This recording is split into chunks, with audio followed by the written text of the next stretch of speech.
নমস্কাৰ বন্ধুসকল, আকৌ এবাৰ স্বাগতম জনাইছোঁ আমাৰ এই জয়হিন্দিনী ইউটিউব চেনেলত। সো বন্ধুসকল, আসাম ডাইৰেক্ট ৰিক্ৰুইটমেণ্টৰ বাবে আপোনালোকৰ বাবে এইটো হৈছে পাৰ্ট 5 যিটো মক টেষ্ট মই লৈ আছোঁ। ঠিক আছে, আজি এই মক টেষ্টটো হ'ব আপোনালোকৰ ছায়েন্সৰ ফালৰ পৰা। ঠিক আছে, ছায়েন্সৰ ফালৰ পৰা আপোনালোকৰ বাবে 5টামান গুৰুত্বপূৰ্ণ প্ৰশ্ন লৈ আহিছোঁ। চ' আপোনালোকে যদি প্ৰিপেৰেশ্যন কৰি আছে, নিশ্চয় আপোনালোকে এইটোৰ উত্তৰ দিব পাৰিব।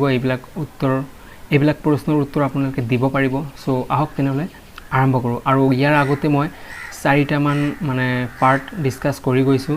চ' সেইবিলাক ভিডিঅ' যদি আপোনালোকে চাব বিচাৰে তেতিয়াহ'লে ডেছক্ৰিপশ্যন বক্সত লিংক থাকিব, তাৰ পৰা আপোনালোকে চাই ল'ব পাৰিব। ঠিক আছে, তো আহক ভিডিঅ'টো ষ্টাৰ্ট কৰোঁ। তো প্ৰথম প্ৰশ্নটো হৈছে যে সালোক সংশ্লেষণৰ জৰিয়তে উদ্ভিদে তলত দিয়া কোনটো প্ৰস্তুত কৰে? চ' এ নম্বৰত আছে কাৰ্বহাইড্ৰেট, বি নম্বৰত আছে প্ৰ'টিন, চি নম্বৰত আছে চৰ্বি মানে ফেট, আৰু ডি নম্বৰত আছে ভিটামিন। চ' আপোনালোকে উত্তৰটো দিয়ক। চ' ইয়াৰ শুদ্ধটো মই কৈ দি আছোঁ যে সালোক সংশ্লেষণৰ জৰিয়তে উদ্ভিদে তলত দিয়া কোনটো প্ৰস্তুত কৰে, এইটো হৈছে এ কাৰ্বহাইড্ৰেট।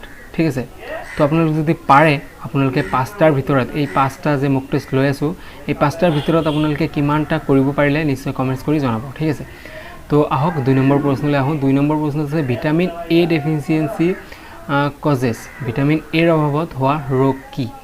ঠিক আছে, এ নম্বৰত আছে বেৰি, বি নম্বৰত আছে গ্ৰেভছ ডিজিজ, তাৰপিছত আছে কুকুৰী কণা, তাৰপিছত আছে স্কাৰ্ভি, ডি নম্বৰত। ঠিক আছে, তো 4টা অপশ্যন মই কৈ দিলোঁ। চ' 4টাৰ ভিতৰত কোনটো হ'ব? তো আপোনালোকে এইটো সকলোৱে জানে, এইটো বহুতো ইজি মানে প্ৰশ্ন হয়। চ' ইয়াৰ শুদ্ধটো হৈছে চি নাইট ব্লাইণ্ডনেছ মানে কুকুৰী কণা, ভিটামিন এৰ অভাৱত মানে কুকুৰী কণা ৰোগ হয়। ঠিক আছে, তো আহক 3 নম্বৰ প্ৰশ্নলৈ যাওঁ। Red blood cell of human body primarily carry, মানৱ শৰীৰত লোহিত ৰক্তকণাই প্ৰধানত কঢ়িয়াই নিয়া সামগ্ৰীবিধ হ'ল।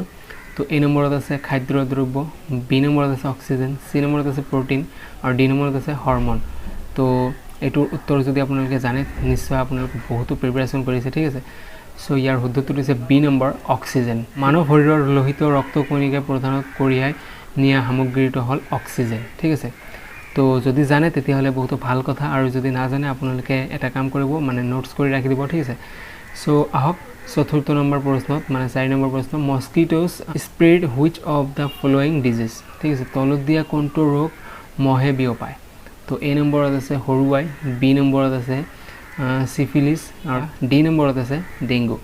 তো ইয়াৰ শুদ্ধটো আপোনালোকে নিশ্চয় জানে, এইটোও খুবেই ইম্পৰ্টেণ্ট আৰু ইজি হয়।